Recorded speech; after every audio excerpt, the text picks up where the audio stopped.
성경의 모든 메시지들이 그 중심에서 하나님이 우리를 향해서 가지고 계시는 한 가지 명확한 요구가 있다면 바로 믿음을 가지고 두려워하지 말라라는 사실입니다.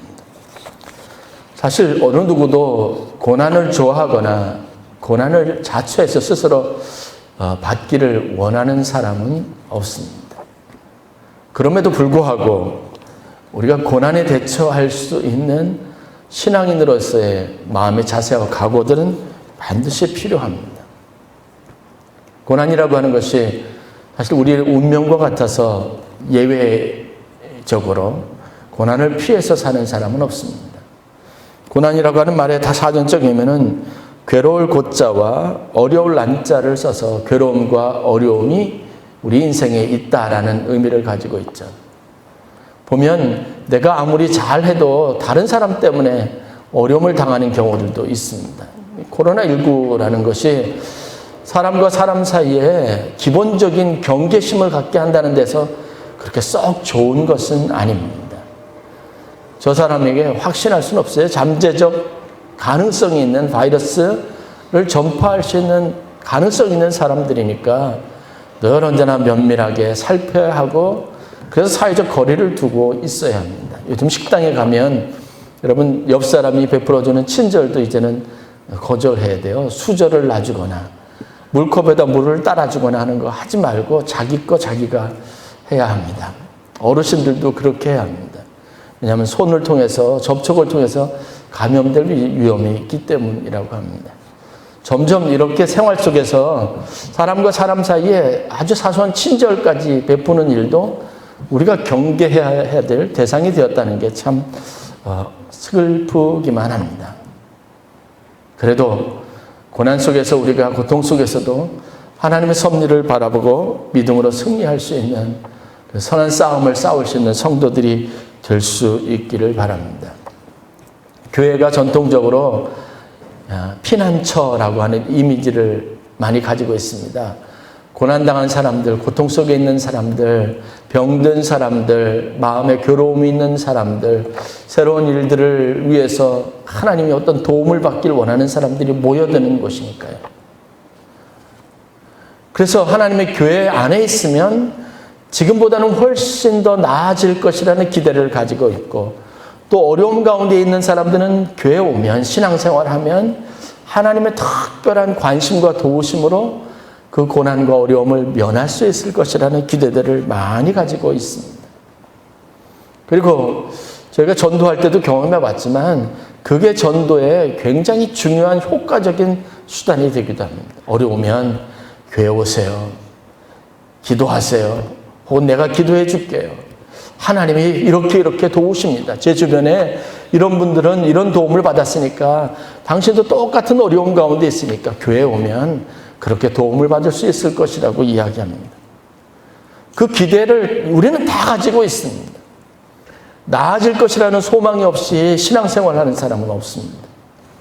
그런데 현실적으로 그러지 못하고 더 상황이 나빠지는 분도 있고 피난처라고 여겼던 곳에서 안전하지 않다고 느껴지기도 하고 어떤 분이 불평하는 것처럼 교회 다니고 난 다음부터 인생이 더 꼬였다고 생각하고 실질적으로 그런 일을 경험하시는 분들도 있습니다. 그래서 저도 축복을 얘기하면서 때로는 그런 어려움 가운데 직접 고통스러워 하시는 분들을 보면 좀 당황스럽고 딱히 뭐라고 위로할 만한 마땅한 말을 찾기가 어려운 것도 사실입니다. 하나님은 피난처시고 하나님 환난 중에 만날 도움이신데 실질적으로 그런 도움을 받는 사람은 많지 않은 것처럼 느껴져서 그래서 신앙적인 회의가 들 때도 있습니다. 사랑 많은 하나님을 이야기하는데 사랑 많은 하나님이 때로는 고통 속에 있는 성도들을 방치하는 것 같기도 하고 무책임하게 아무런 도움도 손길도 내밀지 않으시는 것 같고 그런 경우들도 많이 있습니다. 열심히 새벽 기도를 하고 열심을 내시는 분이 보면 어려운 일이 갑자기 닥칠 때도 있어요. 저는 그 끝이 좋았으면 좋겠습니다. 그래서 더 격려가 돼서 좀 열심히 새벽 기도를 더 할 수 있도록 하나님께서 힘을 더 불어넣어 주셨으면 좋겠습니다. 그런데 가다가 작전기도 하고 난 다음에 어느 날 안 보이시면 보면 어려운 일이 딱 있어요. 근데 그 낙심한 마음을 이루 말할 수가 없죠. 누가 위로한다고 해도 그게 잘 해결이 되지 않습니다. 저는 고난에 대한 우리의 이해를 명확하게 하는 게 필요하다고 믿습니다. 왜 이런 어처구니 없는 일, 우리를 낙심하게 할 만한 일들이 특별히 신앙생활하고 특별히 더 헌신된 사람들에게 이런 일이 참 많이 일어날까 싶은 생각들을 많이 하면서 고난의 문제에 대해서, 고난을 이길 수 있는 것에 대해서 우리가 취해야 할 신앙적인 태도, 성경의 가르침은 무엇일까를 오늘 여러분들과 함께 나누었으면 하는 바람으로 오늘 말씀을 준비했습니다. 과연 하나님은 우리 고난의 문제에 대해서 해답이 없는 분이실까요? 우리가 당하는 고난에 대해서 하나님은 선택적일까요? 어떨 때는 무책임할까요? 아니면 고난의 현장에 우리를 그냥 내버려두고 방치하시는 것은 아닐까요? 생각을 해봅니다. 그런데 이 질문으로부터 우리가 시작을 하는 것이 굉장히 의미 있습니다. 성경에서 이와 비슷한 이야기들을 좀 찾아볼 필요가 있습니다. 그리고 고난이라고 하는 것이 성경적인 의미는 무엇이고, 그리고 고난을 이기기 위해서 하나님께서 우리에게 제시하고 계시는 방법은 무엇인가를 찾아볼 필요가 있기 때문에 그렇습니다. 몇 가지를 생각해 볼 수 있는데, 첫 번째는 고난은요, 인간이 가지고 있는 죄의 결과물이라는 겁니다. 그래서 그것은 우리의 보편적인 삶 속에 운명처럼 깔려 있는 것이라서 우리가 어떤 누구도 피할 수 없는 현실이라는 사실을 믿으시길 주의 이름으로 간절히 축원합니다. 창세기 1장부터 3장까지 보면 이 과정이 명확하게 설명이 되어져 있습니다. 사람의 인생이 정확하게 고통스러운 것이 괴롭고 아픈 것, 수고하는 것, 그리고 수고해도 빈손이 되는 것, 사람과 사이에 갈등하게 되는 것, 서로 간에 원수가 되는 것, 이런 급격한 상황의 변화가 언제 일어나냐 하면 아담과 하와가 하나님 앞에 불순종함으로 주어진 결과였습니다. 인간이 그 이전까지는 부끄럽지도 않았고 두려워서 숨을 일도 없었습니다. 그런데 하나님 말씀에 순종하지 않아서 두려움과 부끄러움을 느끼게 됐고, 하나님은 그런 아담과 하와에게 그들의 인생에 이 땅에서 너희들이 경험하게 될 일이 무엇인지를 설명하시는데, 그 내용들이 창세기 3장 14절부터 자세하게 기록했는데 전부 다 우리가 말하는 전형적인 고통과 관련된 겁니다. 여러분, 고통은 피할 수 없는 현실임을 믿으시길 주의 이름으로 간절히 축원합니다. 고통 속에 사는 것, 고통이 우리의 그냥 가까운 이웃처럼 원치 않든 원하지 않든 내게 고통은 어느 때든지 찾아온다는 이 사실을 여러분 꼭 깨달으실 수 있기를 주의 이름으로 간절히 축원합니다. 두 번째, 그래서 이제는 우리가 고통을 면할 수 있는, 고통 가운데서 취할 수 있는 신앙적인 자세가 필요한데, 그것이 무엇이냐면 바로 고통 가운데서도 하나님이 함께 하신다는 사실을 믿으시기를 주의 이름으로 간절히 축원합니다. 고통은 우리의 현실입니다. 그렇지만 고통 가운데 하나님께서는 우리를 홀로 내버려 두지 아니하시고 우리와 함께 하십니다. 그래서 고난이 올 때, 어려움이 닥쳐오면요, 불평하고 원망하는 것은 별로 도움이 되지 않습니다. 오히려 그것 때문에 더 힘들어지게 되어져 있습니다. 욥이라고 하는 사람이 고난당한 자의 전형적인, 성경에 나와 있는 가장 대표적인 사람이라고 할 수 있습니다. 본인이 어떤 일을 해서가 아니라 그냥 원치 않는 일들이 하늘에서 자기에게 내려지게 된 겁니다. 그래서 재산을 다 잃었습니다. 자식들이 비참하게 다 죽었습니다. 자신은 매일같이 한순간도 멈추지 않는 고통 가운데, 피부의 고통 때문에 날마다 기왓장에다 자기 몸을 긁어대면서 그렇게 가려움증을 면하는 게 오히려 더 아픈 것보다 낫다고 생각하며 하루하루를 살았던 비극적인 삶을 살았습니다. 이 욥의 고통을 덜어주기 위해서 친구들이 찾아왔습니다. 많이 위로해주고 그에게 같이 공감하고 교감하고 안 됐다고 말합니다. 그래서 그 친구들이 위로하기 위해서 내는 방법이 뭐냐면, 내가 전에 혹시 하나님 보시기에 불의하게 행한 일, 네가 죄를 지은 것이 있지 않느냐. 그것 때문에 내가 지금 이런 어려움을 당하니까 빨리 회개해서 이전에 내가 잘못한 것, 그릇된 것을 고쳐서 이 고통으로부터 면하는 것이 필요하지 않겠느냐고 인과관계의 그런 시각에서 계속 욥에게 이 고통을 면할 수 있는 방법을 제시합니다. 그러나 우리가 아는 것처럼 욥이 이것이 도움이 되지 않았습니다. 고통으로부터 자유로워지지 않았습니다. 욥의 아내는 좀 더 극단적이었습니다. 하나님이 너에게, 당신에게 이 일을 하신 것에 대해서 하나님의 이름을 저주하고 죽으라라고 말합니다. 당신이 믿었던 하나님이 진짜 하나님이라면 이런 일이 일어나지 않게 하나님이 하셨어야 할 것이라고 말한 겁니다. 그런데 이것도 욥에게 도움이 되지 않았습니다. 마찬가지입니다. 우리가 어려움을 당할 때 그 어려움의 원인을 여러분들이 분석하고 왜 이 어려움이 왔는지 여러분들이 명확하게 잘 이해한다고 해서 여러분들에게 도움이 되지 않습니다. 오히려 남을 원망하고 미워하고 자괴감만 더 얻을 뿐입니다. 친구들이 말하는 것처럼 신앙생활 열심히 하고 하나님 앞에 헌신되면 우리에게는 그런 일이 일어나지 않아야 돼요. 원인과 결과로 따지면 오히려 그것에 대한 우리의 생각이 그걸 따지고 계산하는 것이 우리를 더 깊은 불신앙과 회의에 빠지게 하는 겁니다.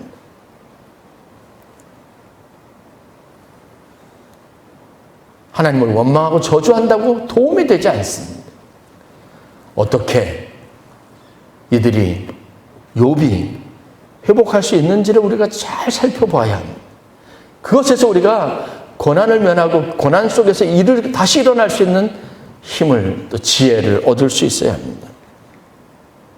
성경에 요한복음 11장에 예수님과 그리고 베다니에 사는 한 남매의 이야기가 기록이 되어져 있습니다. 나사로, 마르다, 마리아 남매입니다. 베다니에 사는 예수님과 아주 가까웠던, 예수님이 사랑했던, 특별히 아꼈던 가정입니다. 예수님이 예루살렘, 갈릴리에서 사역을 하다 사마리아를 거쳐서 예루살렘에 갈 때면 항상 어디에 들렸냐면 베다니에 들렸습니다. 이 남매의 집에서 머물면서 남매와 함께 같이 동거동락하고 남매가 정성껏 대접하는 음식을 먹기도 하고 또 그들에게 사랑스럽게 그들의 삶을 어루만져 위로해 주기도 하는 일을 했습니다. 마르다와 마리아 다 하나님의 은혜를 체험한 사람들이었습니다. 그런데 이 헌신된 가정에 예수님이 특별히 사랑하고 예수님을 특별하게 사랑했던 이 가정에 어려움이 찾아왔습니다. 요한복음 11장 1절 2절에 보면 마리아가 누군지를 설명하고 있는데 그 마리아가 이 막내 마리아가 누구냐 하면 예수님 앞에 순전한 나들을 가지고 향유를 부어서 발에 붓고 머리로 그 발을 씻은 사람이라고 기록하고 있습니다. 그 사랑하는 마음이 대단하죠. 그런데 어려움이 있습니다. 고통의 문제가 닥쳐왔습니다. 제일 큰 오라비였던 나사로가 병이 들었는데 호전되지 않자 거의 생명의 위협이 느껴지기 시작한 겁니다. 그때 마르다와 마리아 이 두 자매가 사람들을 급히 보내서 예수님을 오시도록 초청을 했습니다. 예수님이 오시면 치유해 주실 테니까요. 그런데 성경에 예수님은 바로 가지 않으셨습니다. 그리고 어떤 일이 일어났습니까? 나사로가 결국은 아무 도움도 받지 못하고 죽고 말았습니다. 장례식을 치렀습니다. 그때도 예수님은 오시지 않았습니다. 장례를 다 치르고 난 다음에 나흘째, 4일째 되는 날 그때 예수님이 저 멀리 오신다는 이야기를 접했습니다. 마르다가 뛰어나가서 예수님에게 원망을 쏟아놓습니다.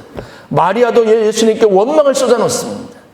그때 이 자매가 예수님께 원망하면서 불평하면서 쏟아놨던 이야기가 뭐냐면 당신이 만약 여기에 계셨다면 그때 우리 오라비가 죽지 않았을 겁니다.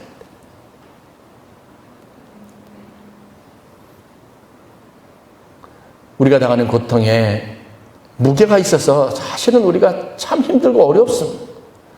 그런데 우리가 하나님 앞에 쌓은 어떤 공덕이나 헌신하고 봉사한 그것을 생각하면 우리가 어떤 열심을 가지고 주를 섬겼는지 아신다면 그래도 다른 사람은 몰라도 특별하게 내게 그런 은혜는 베풀어 주시고 내 문제에 대해서만큼은 하나님께서 예민하고 또 민감하고 빠르게 응답하시고 대처해 주셔야 되는데, 여러분 어떨 때는 답답하리 많지 아무런 일도 일어나지 않고 오히려 하나님 앞에 냉담하고 헌신도 별로 없어 보이는 사람들에게 하나님이 쏟아부으시는 축복이 훨씬 더 많은 것처럼 느껴질 때가 많습니다.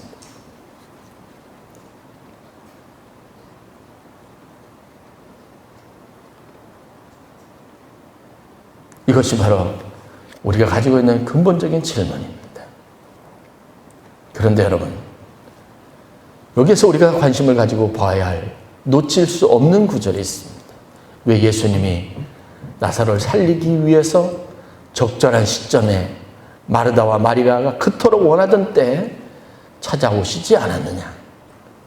아무것도 하지 않으셨는지, 왜 죽어서 장례를 치를 때까지 예수님께서 아무런 도움이 되시지 않았느냐는 겁니다. 성경에는 그 이유를 분명하게 말하고 있습니다. 마르다와 마리아가 보낸 사람이 도착했을 때, 나사로의 그 병든 소식을 전했을 때, 그때 예수님께서 제자들에게 하신 말씀이 있습니다. 이 일은 한 개인의 일이 아니라 이 일을 통해서 하나님께서 영광을 받으셔야 한다고 보았던 겁니다. 여러분, 우리가 느끼는 고통의 무게, 그것을 우리가 감당하기 어려워서 괴로울 때도 있지만, 그러나 그 순간마다 우리가 한 가지, 이 사건을 통해서, 이 이야기를 통해서 깊이 새겨야 될 교훈이 한 가지 있습니다. 그래서 뭐냐면, 우리가 느끼는 고통의 무게와는 상관없이 하나님께서 이 고난의 이면에 가지고 계시는 계획이 있다는 걸 반드시 믿음으로 삼아야 될 줄로 믿습니다. 힘을 내서 찬양하는 복음성가 가셔야 돼도 고난의 저편에 주님이 주실 축복 약속이 있다고 고백하고 있습니다. 그런데 우리는 절대로 그것을 알 수 없습니다. 왜 예수님이 지체하셨을까요? 그것은 여러분 충분히 의도적이라는 것을 알 수 있습니다. 그 의도는 그들의 고난과 관계없어서가 아닙니다. 예수님이 그 두 자매가 슬퍼하는 것을 보면 같이 슬퍼하셨다고 말하고 있습니다. 하나님은 우리 고통 현장에서 우리 고통을 다 알고 계십니다. 보고 계십니다. 우리가 당하는 어려움이 무엇이고 우리의 절규가 무엇인지도 알고 계십니다. 그러나 하나님은 그 고난의 이면에 우리가 또 사람들이 얻게 될 더 중요한 것에 목표를 두고 집중하고 계시다는 사실을 깨달을 수 있기를 주의 이름으로 간절히 축원합니다. 하나님이 없다고 생각한 우리의 절망을 여러분 이제는 물리칠 수 있기를 주의 이름으로 간절히 축원합니다.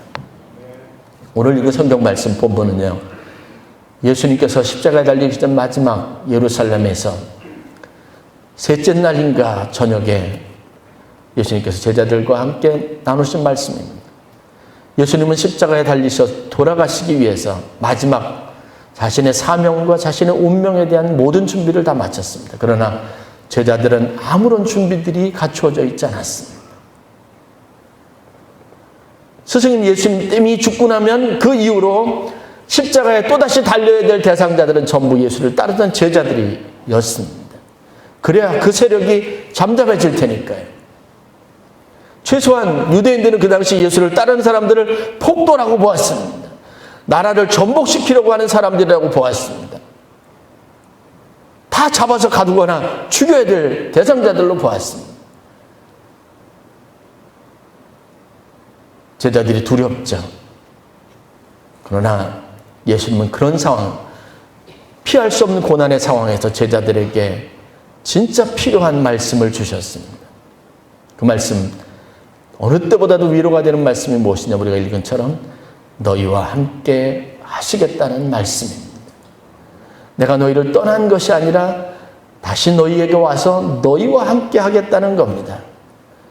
하나님께서 너희 안에 계시겠다고 하시는 말씀입니다.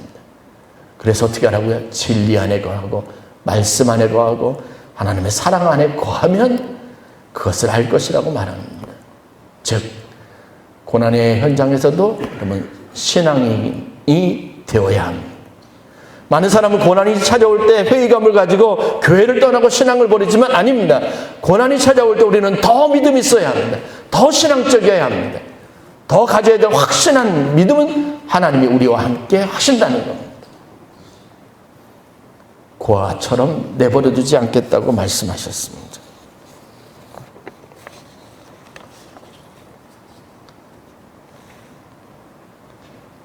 우리가 하나님의 섭리와 하나님의 계획, 더 깊은 축복을 알지 못해서 눈앞에 상황 앞에서 암담하고 또 절망스러울 때가 있습니다. 그러나 그럴 때마다 여러분 고난의 이면에 하나님이 숨겨진 계획이 있다는 사실을 믿고 그렇기 때문에 하나님은 지금 우리와 함께 일하고 계신다는 믿음을 반드시 가지실 수 있기를 주의 이름으로 간절히 축원합니다. 자동적으로 어려우면요, 힘들면 하나님이 나와 함께 하시는구나. 성경에 나와 있는 사람들의 인물들의 삶을 보십시오. 그들이 새로운 일들을 하는 데 있어서 모험을 하는 데 있어서 한순간도 쉬웠던 일은 없습니다. 모세가 60만이나 되는 그 많은 사람들을 일사불란하게 애굽에서 탈출시키는 과정도 마찬가지고 가나안 땅에 40년 타성에 붙은 백성들을 이끌고 광야에 있던 사람들을 가나안 땅으로 인도하는 여호수아의 결정도 마찬가지로 어려웠습니다. 야곱이 70인의 가족들을 데리고 자기 약속했던 고향 땅을 벗어나 애굽으로 내려가는 결정하는 것도 쉽지 않았습니다. 그러나 그들에게는 상황이 나빠져서 그렇게 된 것이 없으니까요. 그런데 그럼에도 불구하고 그들은 믿음으로 고난의 현장에서 이길 수 있었습니다. 왜요? 하나님이 함께 하시겠다고 하는 약속의 말씀이 그들 가운데 있었기 때문에 그렇습니다. 마지막으로 우리가 마음에 새겨야 될 것은 우리의 믿음을 위해서 기도하시길 주의 이름으로 간절히 축원합니다. 성령 강림절입니다. 보이지 않는 성령께서, 돕는 성령께서, 진리의 영이 너희와 함께 하시겠다고 말씀하셨습니다. 고난은 우리가 체감할 수 있는 것이지만 하나님이 일하시는 것은 볼 수 없습니다. 그러나 하나님은 보이지 않는 것에서 우리와 함께 역사하신다고 말씀하십니다. 그래서 성령의 도우심을 간절히 사모하고 기다리며 기도하는 이 믿음의 태도를 꼭 가지실 수 있기를 주의 이름으로 간절히 축원합니다.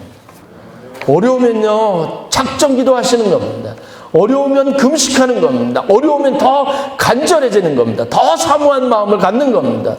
더 목마름을 가지고 하나님 앞에 부르짖는 겁니다. 저는 그래서 이긴 분들을 참 많이 보았습니다.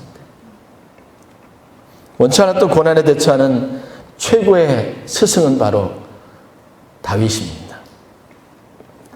다윗은 자신을 발탁해서 키워주고 자식처럼 여겨주고 그래서 법적으로 가족이 되게 만들어준 사울 왕으로부터 억울한 일을 당했습니다. 최소한 10년 동안 한 개인의 영적인 상태 때문에 가지고 있는 정신적인 문제 때문에 내면의 문제 때문에 질투심 때문에 이유 없이 도망자로 10년을 살아야 했습니다. 그가 사울왕이 어떤 역심을 품었다거나 그에게 칼을 들이대었거나 그를 위협했던 일이 있었다면 그나마 억울하지 않을 텐데 아무런 이유 없이 가장 큰 사랑과 돌봄을 받던 사람, 그래서 가장 큰 존경과 충성심을 보였던 사람에게서 억울한 일을 당했고 고난 가운데 있었습니다. 그런데 다윗의 태도를 보면 그 고난 가운데 그 고통의 시간을 사울을 원망하거나 저주하고 복수심을 가지고 복수할 생각으로 허비하지 않았다는 겁니다. 고난에 대처하는 다윗의 태도는 분명했습니다. 더 많이 간절하게 하나님 앞에 기도하고 더 많이 찬송한 겁니다. 그 원망과 울분을 하나님 앞에 토로했습니다. 하나님 어찌하여 나를 버리시나이까? 언제까지 나를 이 상황 그대로 내버려 두시겠습니까? 그때 하나님의 음성을 들었습니다. 성령이 그의 온몸을 둘러쌌습니다. 아무것도 자기를 안전하게 지켜줄 수 없는 광야에서 그는 누워 하나님의 품 안에 잡는 것 같은 고요함을 느낄 수 있었고 밤하늘의 별들과 하늘의 모든 것들이 자기가 덮고 휴식을 취할 수 있는 가장 좋은 따뜻한 이불과 같은 즐거움이 그에게 있었습니다. 고난의 현장에서 벗어나지 않았지만 그는 가장 그곳에서 큰 평안과 위로를 경험할 수 있었습니다. 왜요? 그는 솔직하게 하나님 앞에 자기의 어려움을 토로하고 기도할 수 있었던 사람이기 때문에 그렇습니다. 오늘 우리가 요한복음 11장에 죽은 나사로 다시 살리는 이야기의 결말에 관심을 둘 필요가 있습니다. 여러분, 결국은 아는 것처럼 무덤에 부패해가는 나사로가 예수님 말씀으로 무덤에서 나와서 가족의 품으로 돌아갔습니다. 그런데 여러분, 그것으로 그 가족의 고통이 정말 종지부가 찍혔을까요? 나사로가 영원히 살았을까요? 아니에요. 나사로는 또 한 번 장례를 치러야 했을 겁니다. 우리에게 고통스러운 것, 그래서 그 고통을 면하게 하셨던 하나님의 도움이 있다고 해서 똑같은 일이 영원히 소멸되는 것은 아닙니다. 하나님의 영광을 드러낸다고 했던 나사로의 죽은 나사로 살린 사건이 가지고 있는 진짜 교훈은 우리에게 그래서 기도응답이 기적과 같은 어떤 새로운 그 형태의 축복을 가져다 주는 것에만 초점이 맞춰져 있지 않습니다. 많은 모인 사람들에게 예수님께서 하신 말씀이 있습니다. 그 사람들에게 주고자 하는 의도적인 교훈이 담겨져 있는 말씀입니다. 요한복음 11장 41절 2절 말씀. 항상 내 말을 들으시는 줄을 내가 알았나이다. 그러나 이 말씀을 하옵는 것은 둘러선 이 무리를 위함이니 곧 아버지께서 나를 보내신 것을 그들로 믿게 하려 함이니이다. 예수님이 생각했던, 드러내고자 했던 하나님의 영광, 이 상황, 나사로의 죽음 뒤에 감춰져 있던 하나님의 계획이 바로 이것으로 드러나셨습니다. 즉, 나사로는 또 죽습니다. 그러나 예수님이 보여주고자 했던 것은 아무리 큰 절망과 고통 순간이 오더라도 우리의 고통의 순간에 우리가 부르짖을 때 하나님은 우리를 다시 살리시기도 하시고 우리에게 이기기도 하시고 새롭게 하시기도 하시고 우리 모든 기도와 우리의 신음소리를 들으시는 분이라는 것을 거기 있는 사람들이 목도했다고 하는 것입니다. 그래서 그 사람들이 우리도 어려움 당하고 고통당할 때, 우리 인생에는 고난의 때가 올 때 하나님만이 유일한 도움이 되실 것이라는 사실을 배우게 된 것에 대한, 알게 된 것에 대한 감사의 기도를 예수님께서 하셨다는 겁니다. 여러분, 저를 통해서 여러분들이 얻을 수 있는 교훈이 참 많이 있습니다. 그것은 단순히 제가 잘 돼서 다른 사람들보다 받은 복이 많아서가 아닙니다. 좋을 때든 나쁠 때든 하나님이 언제나 충분한 도움이시고 그때도 지금도 영원히 살아계셔서 우리와 함께 하신다는 사실을 보는 것이 진짜 감격이고 진짜 인생의 큰 도움이라는 것을 알아야 합니다. 절망이 끝이 오더라도 우리는 죽은 나사로를 살리신 이 일들을 통해서 그래, 죽음이라고 하는 가장 절망적인 끝에서도 하나님은 그분의 능력으로 다시 살릴 수 있다는 사실을 알게 됐고 그것을 우리의 믿음으로 삼게 됐습니다.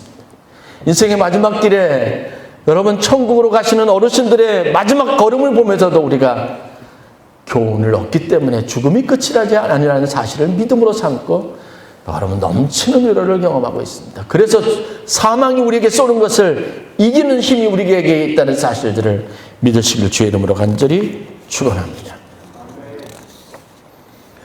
우리가 예배에 불렀던 찬양 선한 능력으로라고 하는 찬양이 있습니다.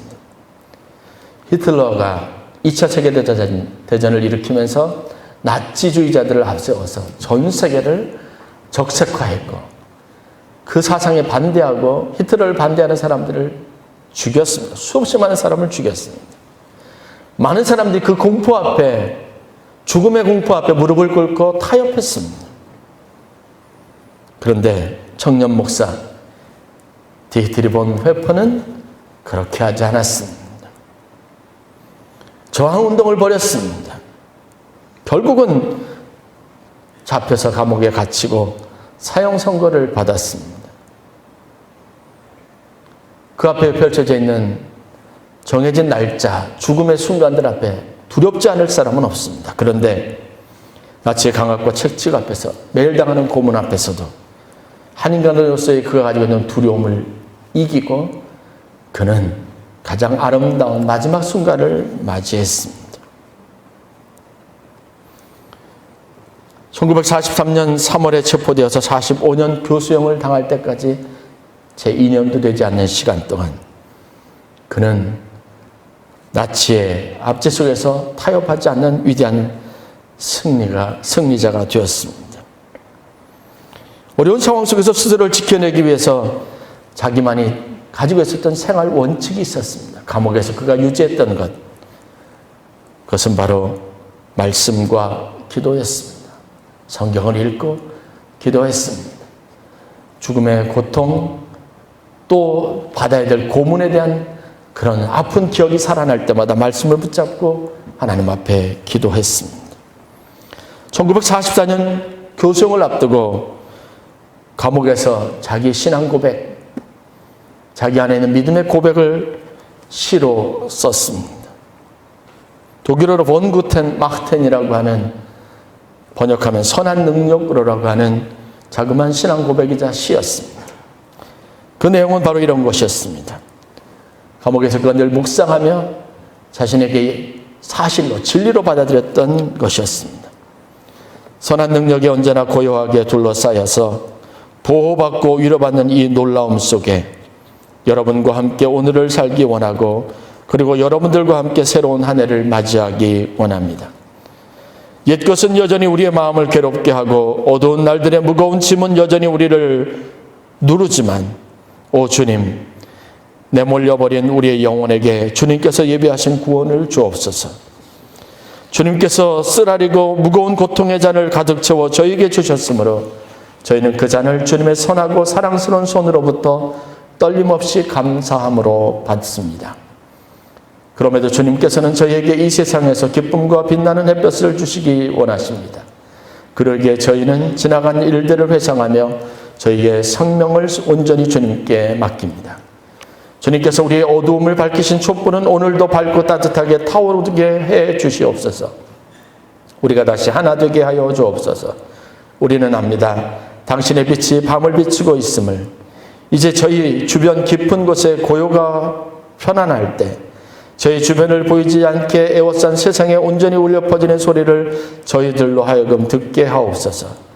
주님의 모든 자녀들이 소리 높여 부르는 찬양을, 선한 능력에 우리는 너무 잘 보호받고 있으며 믿음으로 일어날 일들을 기대하고 있습니다.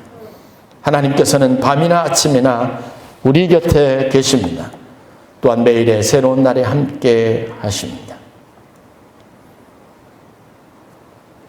마지막 순간까지 보네포 목사님은 경건을 유지했습니다. 바로 선한 능력을 전적으로 의지하는 믿음 안에서 승리할 수 있었습니다. 이 믿음이 흔들릴 때 그분은 기도했습니다. 말씀을 붙잡았습니다. 여러분, 고난을 이길 힘을 하나님께서 우리에게 주셨습니다. 기도하고 말씀을 열심히 보고 믿음으로 여러분 승리하시길 바랍니다. 보네포 목사님의 마지막 교수형 장면을 지켜본 한 의사가 다음과 같은 증언을 남겼습니다. 그날 아침 5시와 6시 사이에 피고들이 감방에서 끌려 나왔다. 군사법원의 판결문이 낭독되었다. 막사 있는 한 방의 반쯤 열린 문을 통해 나는 본회포 목사가 죄수복을 벗기 전 바닥에 무릎을 꿇고 자신의 주 하나님께 진심으로 기도하는 모습을 보았다. 나는 이 신비한 힘을 지닌 사람이 기도하는 방식을 보고 가장 깊은 감명을 받았다. 어찌나 경건한지 하나님이 그의 기도를 들어주셨다고 확신할 정도였다. 그는 형장에서 다시 짤막한 기도를 드린 다음 용감하고 침착하게 계단을 밟고 교수대로 올라갔다. 그는 몇 초 뒤에 죽었다. 나는 지난 50년 동안 의사로 일하면서 그토록 경건하게 죽음을 맞이한 사람을 본 적이 없다. 인생의 고통은 누구에게나 있습니다. 그 크기도 다릅니다. 그러나 우리에게는 여전히 그와 같은 비중이 아니 훨씬 더 큰 하나님의 선하신 능력이 있음을 믿으시기를 주의 이름으로 간절히 축원합니다. 고난과 고통을 두려워하기보다 내게 있는 하나님의 능력이, 하나님의 선한 능력이 모든 것을 이기는 힘이 있다는 믿음을 가지시고 그 능력을 힘입어서 날마다 승리하는 성도들이 되실 수 있기를 주의 이름으로 간절히 축원합니다. 기도하겠습니다.